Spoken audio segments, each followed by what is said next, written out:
Hello दोस्तों, Rana classes में आपका स्वागत है। तो आज मैं बिहार के स्वतंत्रता संग्राम से संबंधित तीसरा पार्ट लाया हूँ। 2 पार्ट में 66 क्वेश्चन तक कर चुका हूँ। आज मैं 67वां क्वेश्चन को शुरू करने जा रहा हूँ। तो इस वीडियो को शुरू से अंत तक देखें। पसंद आने पर लाइक, नए लोग सब्सक्राइब और बेल आइकन पर बटन दबाना ना भूलें। तो पहला जो क्वेश्चन है क्या है, 67वां, क्योंकि 66 तो आप 2 पार्ट में देख सकते हैं, ये तीसरा पार्ट है। तो बिहार में गैस संयंत्र केस का क्रांतिकारी की घटना कब घटी थी? तो 67 का क्या हो जाएगा, 1 हो जाएगा जनवरी 1933। इसके बारे में विस्तार से जानते हैं। बिहार में गया संयंत्र केस क्रांतिकारी घटना जनवरी 1933 में घटी थी। इस घटना में पुलिस को गया जिले के अनेक स्थानों से बम बनाने की सामग्रियां प्राप्त हुई थी। आपको इसलिए एक चीज़ और बता देता हूँ कि आपको इसलिए डिस्क्रिप्शन पूरा बताता हूँ, क्योंकि अगर भूल भी गए तो कम से कम कहानी थोड़ो है वो याद रहेगी, तो आप क्वेश्चन को भूलने के बाद भी पकड़ सकते हैं। उसके बाद 68 नंबर देखते हैं क्वेश्चन। बिहार प्रांत का तिलक स्वराज फंड के लिए कितनी धनराशि एकत्र करने का संकल्प था? तो कितनी संकल्प था? 1 हो जाएगा 9,42,000। तो इसके बारे में भी विस्तार से जानते हैं। बिहार प्रांत को तिलक स्वराज फंड के लिए 9,42,000 धनराशि एकत्र करना, परंतु 7.5 लाख रुपया ही एकत्र हो सकी थी। यह धनराशि कांग्रेस ने निश्चित की थी। किस लिए निश्चित की थी? कांग्रेस। तो इसका आंसर 1 हो जाएगा। 69 देखते हैं। बिहार विद्यापीठ के प्रथम कुलाधिपति कौन थे? तो कौन थे?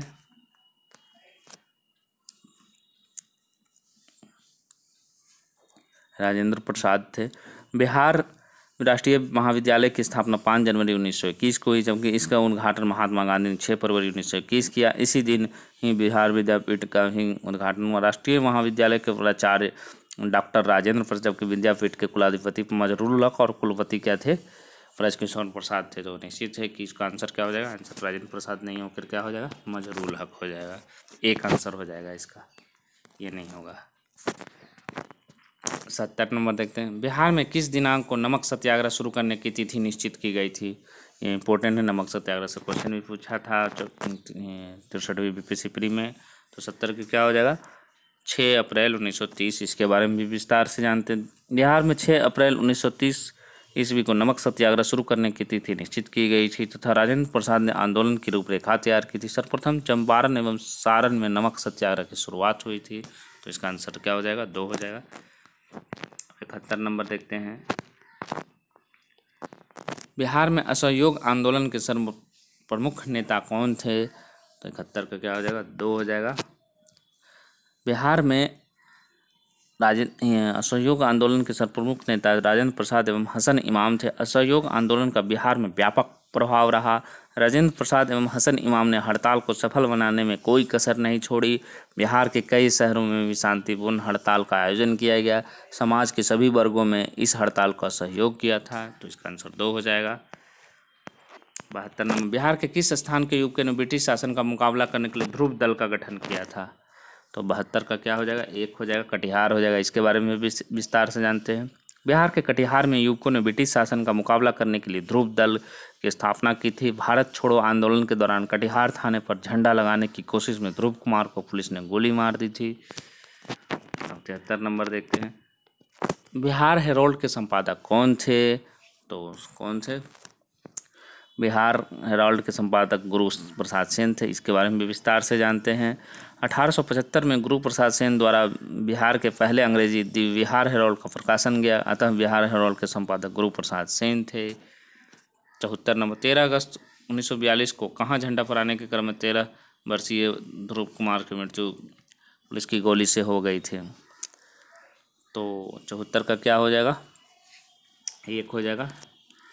13 अगस्त 1942 को कटिहार थाने पर झंडा फहराने के क्रम में 13 वर्षीय बालक ध्रुव की मृत्यु हुई, जो कि पुलिस की गोली से हो गई थी। अब 75 नंबर देखते हैं। भारत छोड़ो आंदोलन के दौरान 11 अगस्त 1942 को सचिवालय के समीप झंडा फहराने के क्रम में 7 छात्रों की मौत पुलिस की गोली से हो गई थी। इन छात्रों की जुलूस पर गोली चलाने का आदेश किस न्यायाधीश ने दिया था? ये भी बहुत इंपॉर्टेंट है। तो किसने दिया था? WG आर्चर ने दिया था। इसके बारे में पूरा विस्तार से थोड़ा जान लेते हैं। भारत छोड़ो आंदोलन के दौरान 11 अगस्त 1942 को विद्यार्थियों के एक जुलूस ने सचिवालय भवन के सामने विधायिका की इमारत पर राष्ट्रीय झंडा लहराने की कोशिश की। पटना के जिलाधीश WG आर्चर के आदेश पर पुलिस ने गोली चलाई। 7 छात्र इस गोलीकांड में मारे गए और अनेक घायल हुए। मरने वाले छात्र उमाकांत सिन्हा, रामानंद सिंह, सतीश प्रसाद झा, देवीपत चौधरी, राजेंद्र सिंह, राम गोविंद सिंह तथा जगपति कुमार थे। स्वतंत्रता प्राप्ति के बाद इस स्थान पर शहीद स्मारक का निर्माण हुआ है। इसका शिलान्यास स्वतंत्रता दिवस को ही स्वतंत्र भारत के अधीन बिहार के प्रथम राज्यपाल जोरावर दौलत राम के हाथों हुआ और औपचारिक अनावरण देश के प्रथम राष्ट्रपति डॉक्टर राजेंद्र प्रसाद द्वारा 1956 में हुआ। तो इसका आंसर क्या हो जाएगा? 2 हो जाएगा। 76 नंबर देखते हैं। गांधी जी ने सामूहिक सविनय अवज्ञा स्थान पर व्यक्तिगत सविनय अवज्ञा प्रस्ताव कब रखा? तो इसका आंसर क्या हो जाएगा? 1 हो जाएगा। 12 जुलाई 1933। तो इसका आंसर भी जानते हैं। 12 जुलाई 1933 को गांधी जी ने सामूहिक सविनय अवज्ञा के स्थान पर व्यक्तिगत सविनय अवज्ञा का प्रस्ताव रखा। बिहार में इसका काफ़ी अच्छा प्रभाव रहा। लगभग 880 सत्याग्रही जेल गए। 7 अप्रैल 1934 को गांधी जी ने पटना के अपने एक वक्तव्य में आंदोलन स्थगित करने की सलाह दी। तो इसका आंसर क्या हो जाएगा? 1 हो जाएगा। सदाकत आश्रम की स्थापना किसने की थी? ये बहुत लोग गलती मार देते हैं, राजेंद्र प्रसाद नाम लिख देते क्योंकि राजेंद्र प्रसाद वहाँ रहे थे। स्थापना उन्होंने नहीं की थी। तो 77 का क्या हो जाएगा? 2 हो जाएगा। थोड़ा इसको पूरी विस्तार से जानते हैं। सदाकत आश्रम की स्थापना मजहरूल हक ने की थी। असहयोग आंदोलन से प्रभावित होकर स्कूल कॉलेज छोड़ने वाले छात्रों के पढ़ाई के समुचित प्रबंध हेतु मोहम्मद फजलुल रहमान एवं राजेंद्र प्रसाद ने मिलकर पटना गया रोड पर एक राष्ट्रीय महाविद्यालय खोल दिया। धीरे धीरे इस महाविद्यालय में बद्रीनाथ वर्मा, रामचरित सिंह, अब्दुल बारी जैसे लोग भी प्राध्यापक के रूप में जुड़ गए। 6 फरवरी 1921 ईस्वी में जब महात्मा गांधी बिहार आए तो इसी महाविद्यालय के भवन में बिहार विद्यापीठ का गांधी जी के द्वारा विधिवत उद्घाटन हुआ।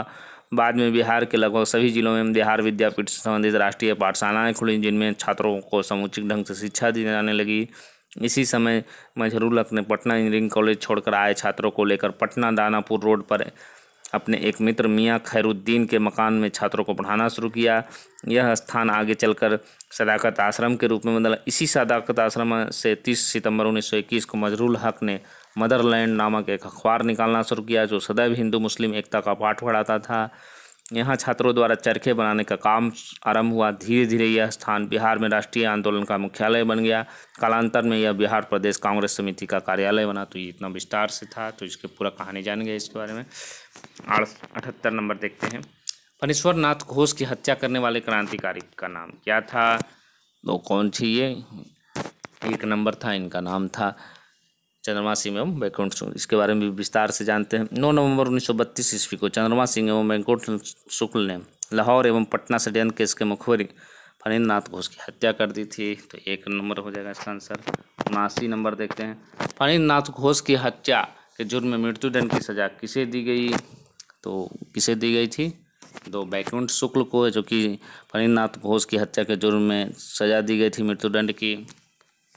80 सर्च लाइट अखबार निकालना किसने आरंभ किया था? तो 80 का क्या हो जाएगा? 2 हो जाएगा। इसके बारे में भी विस्तार से जानते हैं। सर्च लाइट अखबार निकालना सच्चिदानंद सिन्हा एवं हसन इमाम ने प्रारंभ किया था। दीप बिहारी के स्थान पर 15 जुलाई 1918 से द सर्च लाइट का प्रकाशन होने लगा।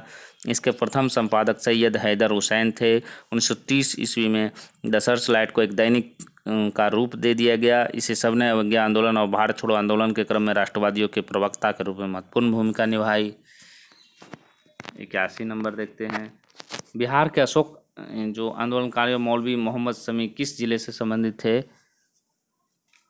ये क्वेश्चन लग रहा है कि कुछ टाइप होने में गलत हो गया, तो देखते हैं 81 पर क्या क्वेश्चन था। बिहार में के असहयोग है, यहाँ अशोक लिखा गया। असहयोग आंदोलनकारी मौलवी मोहम्मद शफी किस जिले से संबंधित थे? असहयोग, तो 81 का क्या आंसर हो जाएगा? 2 हो जाएगा। मुजफ्फरपुर। असहयोग आंदोलन के क्रम में मजहरूल हक, राजेंद्र प्रसाद, ब्रज किशोर प्रसाद, मोहम्मद शफी और अन्य नेताओं ने विधायिका के चुनाव से अपनी उम्मीदवारी वापस ले ली। बिहार के असहयोग आंदोलन मौलवी मोहम्मद शफी मुजफ्फरपुर जिले से संबंधित थे। इसका आंसर 2 हो जाएगा। 82 महात्मा गांधी द्वारा चंपारण सत्याग्रह कब प्रारंभ हुआ?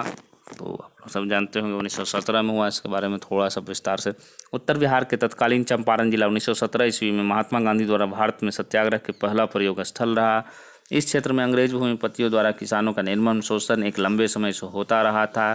किसानों को जमींदार बलपूर्वक नील की खेती के लिए बाध्य करते थे। प्रत्येक बीघा पर उन्हें 3 कट्ठे नील की खेती अनिवार्यता करनी पड़ती थी। इसे 3 कठिया अव्यवस्था भी कहते थे। 83 गांधी जी भारतीय राजनीति में किस आंदोलन से प्रवेश किया है? निश्चित है कि वो चंपारण से किए थे। इसके बारे में भी विस्तार से जानते हैं। चंपारण का सत्याग्रह का बिहार के इतिहास में महत्वपूर्ण स्थान है। इसके माध्यम से गांधी जी ने न केवल भारत में अपने पहले अहिंसात्मक आंदोलन के प्रयोग को सफल बनाया, बल्कि बिहार के किसानों को भी सदियों के अत्याचार से मुक्त करवाया। 84 नंबर देखते हैं। बिहार में असहयोग आंदोलन कब आरंभ हुआ था? तो बिहार में असहयोग पूछा भी है परीक्षा बीपीएससी में, तो 84 का क्या हो जाएगा? 4 का हो जाएगा। इसके बारे में जानते हैं। दिसंबर 1920 ईस्वी में गांधी जी ने बिहार की यात्रा की थी। इस यात्रा में असहयोग आंदोलन की पृष्ठभूमि निर्मित कर दी थी। असहयोग आंदोलन के दौरान खाद्यान्न के अभाव से पीड़ित लोगों ने उत्तरी बिहार एवं भागलपुर में अनेक बाजारों को लूट लिया था। 85 एक सरकारी रिपोर्ट के अनुसार असहयोग आंदोलन के दौरान कहाँ स्थिति सबसे गंभीर थी? तो 85 का क्या होगा? 3 हो जाएगा। तिरहुत, इसके बारे में भी जान लेते हैं। असहयोग आंदोलन के दौरान तिरहुत में 3 जिले उस समय थे। सारण, चंपारण व मुजफ्फरपुर की स्थिति सबसे गंभीर थी। असहयोग आंदोलन के दौरान महात्मा गांधी ने लोगों को पदों को त्यागने, छात्रों के स्कूल एवं कॉलेजों को बहिष्कार करने तथा वकीलों से वकालत छोड़ने का आग्रह किया। बड़ी संख्या में बिहार के वकीलों ने गांधी जी के आह्वान पर अपनी वकालत छोड़ दी। अब 86 नंबर। अप्रैल 1939 में अखिल भारतीय किसान सम्मेलन का वार्षिक अधिवेशन कहाँ आयोजित किया गया था? तो 86 का क्या हो जाएगा? 2 हो जाएगा। गया में। तो इसके बारे में भी जानते हैं। किसान सभा द्वारा 1933 ईस्वी में एक जांच कमेटी का गठन किया, जिसने किसानों को दयनीय दशा के प्रति ध्यान आकर्षित करने का काम किया। 1936 में अखिल भारतीय किसान सभा का गठन हुआ। इसके अध्यक्ष स्वामी सहजानंद सरस्वती थे और महासचिव प्रोफेसर NG रंगा थे। इन्होंने किसानों की समस्या के प्रति भारतीय राष्ट्रीय कांग्रेस का ध्यान केंद्रित कराने का प्रयास किए। जवाहरलाल नेहरू ने इन प्रयासों का समर्थन किया। अप्रैल 1939 में अखिल भारतीय किसान सम्मेलन का वार्षिक सम्मेलन अधिवेशन गया में आयोजित किया गया था। तो इसका आंसर क्या हो जाएगा? गया हो जाएगा। अब 87 नंबर देखते हैं। बिहार में सदर अंजुमन ए हिंद नामक संस्था के संस्थापक कौन थे? तो कौन थे? 3 हो जाएगा। पूर्णेंदु नारायण सिन्हा थे। बिहार में सदर अंजुमन ए हिंद नामक संस्था के संस्थापक पूर्णेंदु नारायण सिन्हा थे। यह संस्था तिलक या दहेज प्रथा की समाप्ति के लिए बनाई गई थी। 88 नंबर। 1921 में गांधी जी ने पटना में किसका उद्घाटन किया था? तो 88 का क्या हो जाएगा? 3 का दोनों किया था। बिहार विद्यापीठ और बिहार नेशनल कॉलेज का जान लेते हैं इसके बारे में। 1921 ईस्वी में गांधी जी ने बिहार विद्यापीठ एवं बिहार नेशनल कॉलेज का पटना में उद्घाटन किया। बिहार राष्ट्रीय महाविद्यालय की स्थापना 5 जनवरी 1921 को हुई, जबकि इसका उद्घाटन महात्मा गांधी ने 6 फरवरी 1921 को किया। इसी दिन ही बिहार विद्यापीठ का भी गठन हुआ। राष्ट्रीय महाविद्यालय के प्राचार्य डॉक्टर राजेंद्र प्रसाद थे, जबकि विद्यापीठ के कुलाधिपति मजरूल हक और कुलपति ब्रजकिशोर प्रसाद बने। अब 89 नंबर देखते हैं। किस वर्ष पटना के अंशुमन इस्लामिया हॉल में बिहार सोशलिस्ट पार्टी की औपचारिक स्थापना हुई? तो 89 का क्या हो जाएगा? 3 हो जाएगा। 1934 में। तो इसके बारे में विस्तार से जानते हैं। 1921 ईस्वी में ही गंगाशरण सिन्हा, रामबृक्ष वेनीपुरी और रामानंद मिश्रा आदि ने बिहार सोशलिस्ट पार्टी नामक एक संगठन स्थापित किया। 1934 ईस्वी में पटना के अंजुमन इस्लामिया हॉल में बिहार सोशलिस्ट पार्टी की औपचारिक स्थापना हुई। इसके अध्यक्ष आचार्य नरेंद्र देव और सचिव जयप्रकाश नारायण थे। अन्य सदस्यों में रामबृक्ष वेनीपुरी, गंगाशरण सिन्हा, योगेंद्र शुक्ल और अब्दुल बारी कर्पूरी ठाकुर और बसावन आदि थे। उसके बाद 90 नंबर देखते हैं। जयप्रकाश नारायण किस पार्टी से संबंधित थे? तो जयप्रकाश नारायण समाजवादी पार्टी से संबंधित थे। जान लेते हैं इसके बारे में विस्तार से। जयप्रकाश नारायण समाजवादी पार्टी से संबंधित थे। सर्वप्रथम उत्तरी बिहार के कुछ युवकों ने समाजवादी विचारधारा पर आधारित समाजवादी संघों की स्थापना सन 1931 में की थी। इस संघ का नाम बिहार सोशलिस्ट पार्टी और संस्थापकों का नाम था गंगाशरण सिन्हा, रामानंद मिश्र और रामबृक्ष वेनीपुरी। तो ये हो गया। अब इसके बाद लास्ट क्वेश्चन आज का है। बिहार में व्यक्तिगत सत्याग्रह कब शुरू हुआ था? तो व्यक्तिगत सत्याग्रह है जो कि 28 नवंबर 1940 को शुरू हुआ था। तो इसके बारे में जान लेते हैं। बिहार में व्यक्तिगत सत्याग्रह 28 नवंबर 1940 को शुरू हुआ। गांधी जी ने 17 अक्टूबर 1940 को पावनार में व्यक्तिगत सत्याग्रह आंदोलन शुरू किया था। इस आंदोलन के प्रथम सत्याग्रही विनोबा भावे, दूसरे सत्याग्रही जवाहरलाल नेहरू और तीसरे सत्याग्रही ब्रह्मदत्त थे। इस आंदोलन को दिल्ली चलो आंदोलन भी कहा गया। तो ये आज का हो गया आपको बिहार के स्वतंत्र तीसरा पार्ट। चौथा पार्ट भी जल्द आएगा, तो आप लोग हमसे जो सीरीज जरूर देखें। और निश्चित ही इसी प्रकार के बीपीएससी प्रश्न आते हैं, आप देख भी सकते हैं पुराने क्वेश्चन को उठाकर, और आने की भी संभावना काफ़ी अधिक है। तो कैसा लगा तो इस वीडियो कमेंट बॉक्स में जरूर लिखें। धन्यवाद।